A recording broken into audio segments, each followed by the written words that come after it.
Hello and welcome to the Coaching Crowd podcast with me, Zoe Hawkins, and my friend and co-host Jo Wheatley. Hi, everybody. Welcome to this week's episode where we're talking about how to increase visibility as a coach. And the reason that we're talking about this is because if people don't know you exist, they can't choose to come and work with you or even to find out about whether you'd be a good match or not. And we know it can be quite a daunting thing to turn your attention to as a coach if it hasn't been part of any roles that you have occupied previously in your life. Yeah, absolutely. I remember the early days of us sort of stepping into visibility. Obviously, this podcast is one of those things, but just building our profiles across social platforms. LinkedIn tends to be our native home. You're sharing videos online, with our YouTube channel. And the first few were terrifying, I think.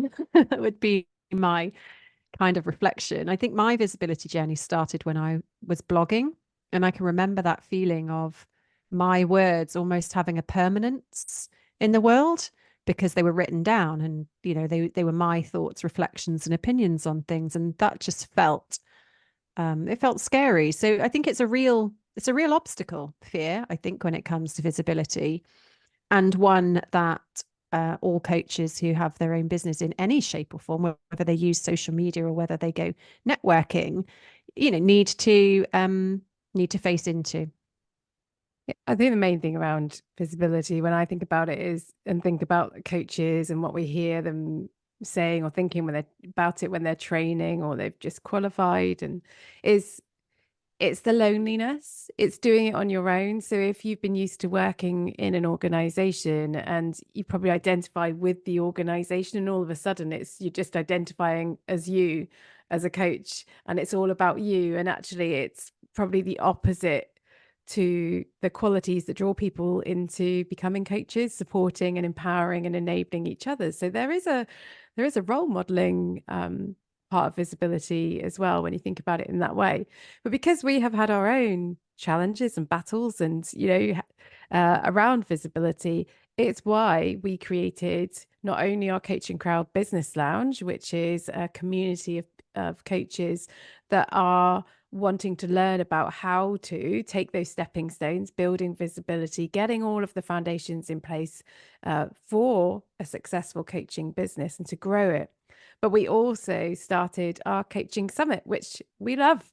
It's all about showcasing coaches, giving access to our communities, our platforms, and them supporting each other with access to their communities.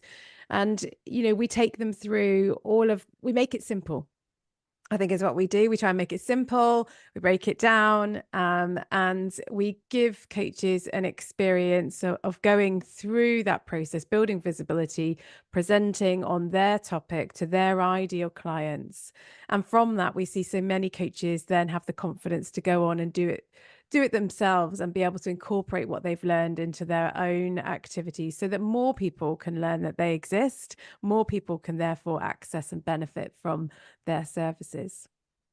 Yeah, I think doing anything for the first time, is can be nerve-wracking. And so the summit gives people an opportunity to get that first time out of the way, in a supported manner with us taking care of a lot of the behind the scenes, the tech, the registration pages and all of that. So the summit is something we've been running for a few years now, and the variety of speakers that come forward with topics sharing their individual interests and passions about coaching. And I think the thing to remember about visibility is it isn't about you. Obviously, it's you stepping forward and being visible, but it's really about the story of who you want to help. It's shining a light really on your clients' needs and your clients' desires and how you can provide a service that helps them. So I think if you think of visibility as like it's all about me and it's all about my story, then that can feel uncomfortable. But if you think about it's how do you make yourself known so that others can get the help and support and encouragement that they need to be able to fulfill their goals, it has a different energy to it. I think one of the things that we often give help with when it comes to the summit or helping to get people started is around what to talk about. So as you're saying, you're shining a light on other people, but even in the way that you phrase or start posts or title like a workshop or a presentation, how do you choose the words that really speak to your ideal client? And I also tell them what we do. So when it came to this year's summit, and obviously it's all about coaching, but lots of the titles initially didn't have coaching. It's sometimes you can't see the wood for the trees. When you're in it, doing it every day, you know it's what you do. It's hard to be able to step back and look at it as someone that is outside of that. So I think having other people around you to test ideas around, to get enthusiastic, to make it light, to make it fun, to make it something that you can celebrate is a really important part of visibility. Yeah. Yeah. And it takes courage. I think that's something that's important to remember. I think if you're a confident speaker and you're, generally are somebody who is, I don't know, maybe more extroverted or used to being the center of attention, it's very different when you're out there representing your own business. And so I think a healthy dose of courage is something that can help you along your way. And also connecting with why you're doing it. So don't lose sight of the fact that there is a purpose that sits behind the activities, because you can get bogged down in marketing activities. The reality of running a coaching business is there is a large proportion of running your business than there is in helping clients. In order to run your business well, certainly in the early days, there is a lot of visibility work, and then there's a lot of systems and processing work to enable that business to reduce that time so you can see more clients. But the time that you're going to be spending on your business, be clear how that connects to your purpose and why you are doing it in the first place. So you can, as you said, Jo, like make it fun, make it meaningful, and choose the activities that light you up as well. So if you aren't one for posting on social media, then go and get involved in local groups and networking groups and get in front of your ideal clients in other ways. I think the online space has a lot to offer, but if your ideal clients aren't there, then you don't need that. You need to be visible where your ideal clients are visible. So that's something to spend some time working out. Like, yeah, where are my people and how do I want to show up for them? I think a great way to build visibility is to provide value. So, when you are sharing things, it's like, what value am I giving in sharing this?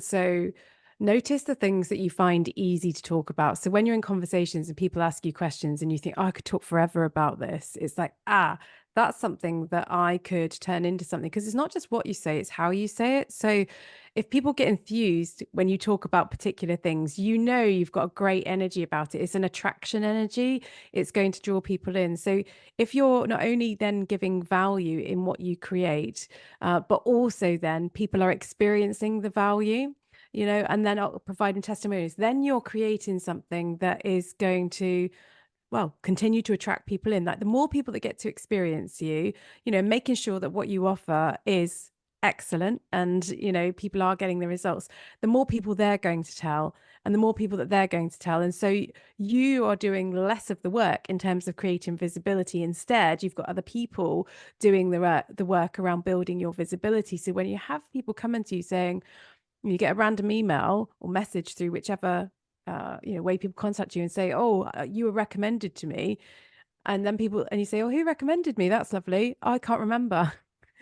It's like, but people are talking about you when you're not there. And so for us, the book is part of that. So people can find us on different platforms beyond our own website. If your website is the only place that people can find you on, and they're going to have to hear about that from somewhere else, think about how you can get exposure in different ways. And we've talked on other episodes around, getting yourself on podcasts. We've talked about, going into other people's groups and commenting, with helpful stuff so that people get to, know who you are and you feel good because you're giving stuff, doing videos, doing posts, doing newsletters, running workshops, but again, come back to, what do I enjoy doing? I mean, Zoe, like you always said, you'd love to have a TV show. And our podcast isn't a TV show, but it does have that feel of you and I sat on a sofa, talking about things. It's got that relaxed nature about it. So it's, what's another step forward in terms of your bigger picture, and what will get you closer to that?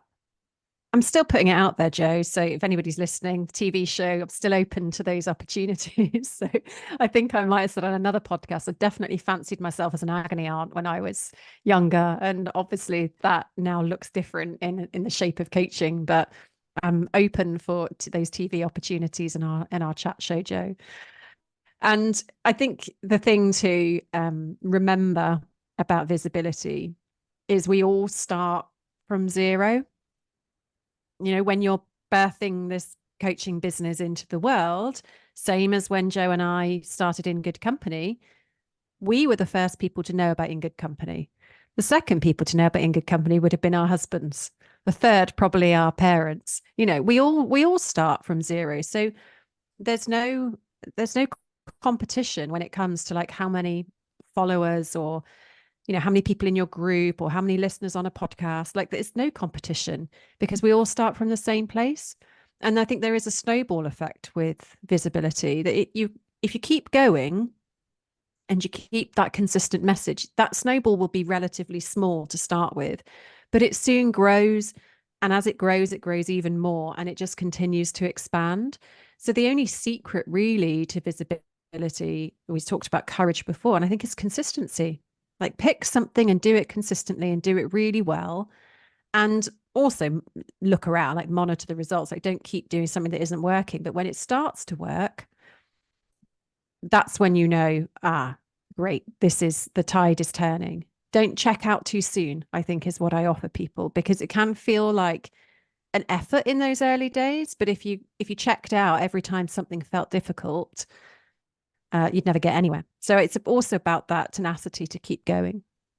I think there's something as well about doing things first. Like when I sort of, look around, who do I notice? I think is what I'm sat here reflecting on. Like, who is it that grabs my attention? And I think people are attracted to excitement and newness. And, I'm always interested to learn from other people. So that's part of why that newness attracts me. And I'm thinking about somebody that we know that's creating a festival. Never created one before, fancied doing it, had this, great idea and vision. And it's a massive endeavor to do. And it's actually really amazing watching them do it, watching them create it. And there'll be all sorts of additional benefits beyond the event itself. So they've created a whole strategy around bringing in sponsors, and their audience is going to massively grow as a result of it. Not only that, but they'll have the pictures of this amazing event that they've created, and how they've broken it down. I think it's really, really interesting. We've never done a festival. I've thought about it many times. Maybe we should do one on coaching. But what I'm saying is, again, you can do things your own way. Just because something hasn't been done in your field before does not mean you can't do it. Go and be the first. Get people talking about you. If it's something that you're interested in doing, another way is obviously to partner up with other people, like we were talking about with the summit that we run. Drawing from other people's audiences. I love seeing people that we know get together and doing things, because a bit like you and I. So they're not just looking at one of us, but they get to hear our conversations. It's kind of more interesting, I think, often for people, because they're as fascinated by our relationship as as they are the other things that we do. So relationships are key. And I think another way to increase visibility is making sure that your behavior is aligned to your values.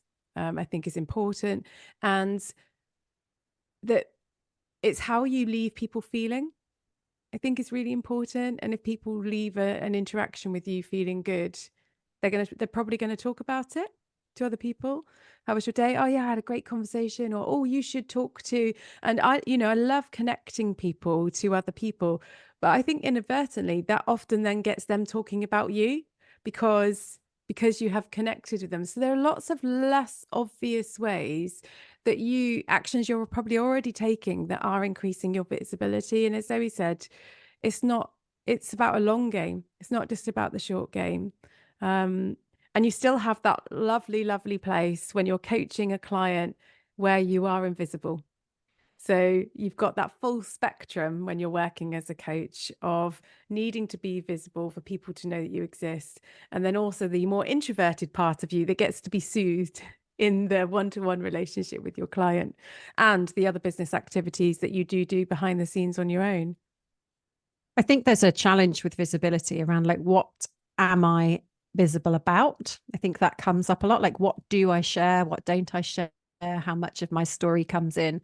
And there's that tension in coaching, I think, between, certainly if you're an independent coach, people may want to see themselves in the coach that they choose. And many people will share their story. If you take career change, for example, many people as a coach would share their story of career change and how they've made it a success and how now they are positioning themselves as a career coach to support other people to do the same. And what we know, of course, is that as a coach, you don't have to have had a career change to be able to coach somebody on career change. And I think that leaves this, I don't want to share too much of myself. I want to keep some of that for myself, like how visible is visible. And I think my guidance there is like, you get to choose. Like, you get to choose what you share that you want to be in that open space and that is visible. There's a lot that me and Jo will share in terms of our knowledge and our passion and our, enthusiasm for coaching and supporting other coaches and experiences with clients. But there's also a lot that we don't share about who we are and, our family life. And part of that is just because that's the stuff that is meaningful in a different place. Like, I don't need to share that to be able to be here on this podcast as a coach educator. That's not necessary. We share snippets of it when we're sharing personal stories and things, but that's not the core of our marketing.